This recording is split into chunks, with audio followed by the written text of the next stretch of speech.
Hello बच्चों, आज हम सुनते हैं ईमानदार लकड़हारे की कहानी।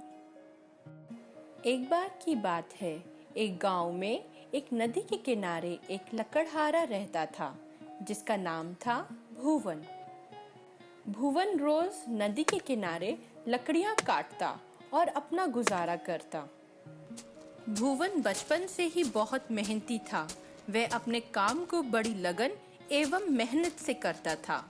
भुवन सबको एक ही सीख देता था। जो करेगा मेहनत वो बनेगा सफल इंसान, जो करेगा आलस वो बनेगा स्वार्थी बेईमान। भुवन का एक ही मित्र था, सोनू, जो कि बड़ा आलसी, कामचोर और झूठा व्यक्ति था। भुवन जब भी उसे मिलता तो वो भुवन की मेहनती इंसान होने का मजाक उड़ाता और चालाकी से लोगों को ठगने के लिए तरकीबें बताता। चालाकी से काम करते हैं मुझ जैसे झूठे समझदार, सारी उम्र बस पसीना बहाते हैं, मेहनती और ईमानदार।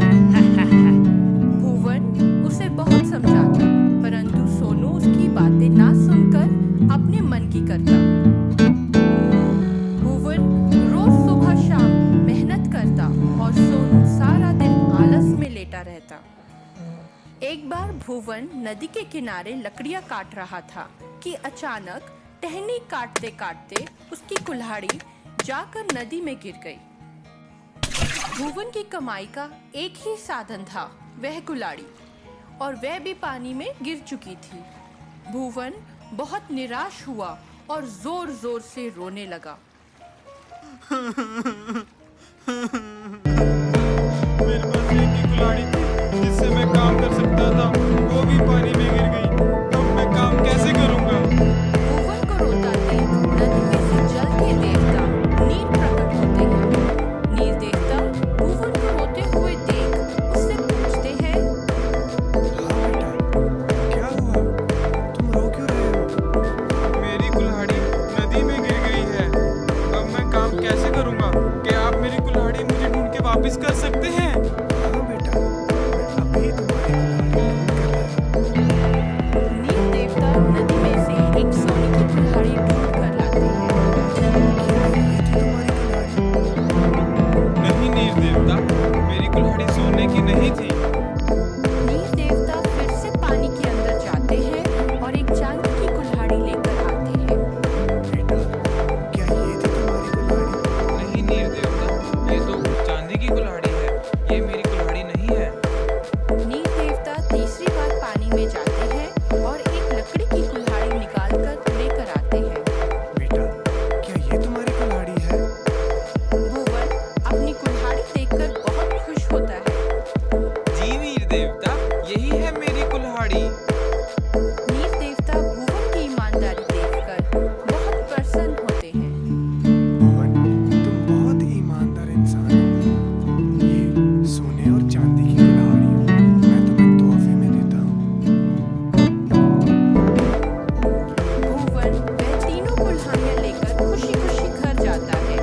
भुवन की ईमानदारी का किस्सा पूरे गांव में फैल जाता है और लोग भुवन की बड़ी तारीफ करते हैं।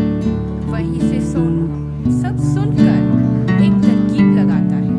अगले ही दिन सोनू भी अपनी लकड़ी की कुल्हाड़ी लेकर नदी के किनारे लकड़ियां काटने चला जाता है और जानबूझ के अपनी कुल्हाड़ी नदी में फेंक देता है और नदी के किनारे बैठ के फूट-फूट कर रोना शुरू कर देता है। मेरे पास तो एक ही कुल्हाड़ी थी, अब मैं पैसे कैसे कमाऊंगा? सोनू को रोता सुन नीर देवता फिर से प्रकट होते हैं। क्या हुआ बेटा? तुम रो क्यों रहे हो? मेरी कुल्हाड़ी पानी में गिर गई है। अरे बेटा, रो नहीं, मैं अभी तुम्हारी कुल्हाड़ी ढूंढ लाता हूँ। नीर देवता पानी में से सोनू की लकड़ी की कुल्हाड़ी ढूंढ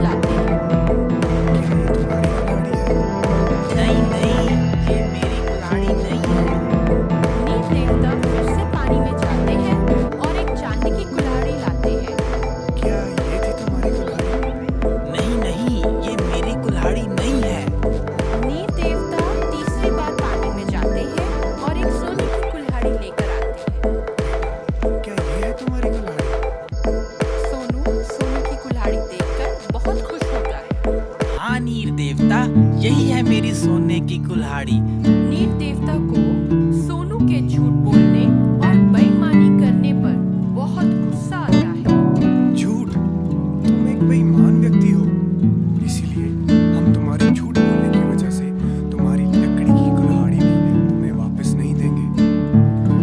सोनू ये सुनकर बहुत निराश होता है और जोर जोर से रोने लगता है। मेरी कुल्हाड़ी, अब से मैं कभी भी जिंदगी में झूठ और बेईमानी नहीं करूंगा। मेहनत करके एक सफल इंसान बनूंगा। और इसके बाद सोनू भी भुवन की तरह एक मेहनती और सच्चा इंसान बन जाता है।